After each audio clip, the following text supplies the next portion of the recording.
Sawadika. Today we will make Thai red curry. Put oil in the pan, then red curry paste. Saute, then put your meat. Use beef, chicken, or pork. Then add coconut milk and water.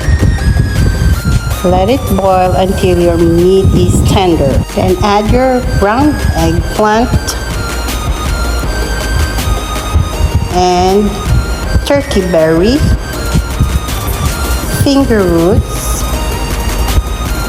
and mix them together. Season it with fish sauce and seasoning powder. Then add the chili, Kafir leaf, and peppercorn. Then put your sweet basil, some coconut sugar or palm sugar. Here is our Thai red curry. Enjoy your meal. God bless.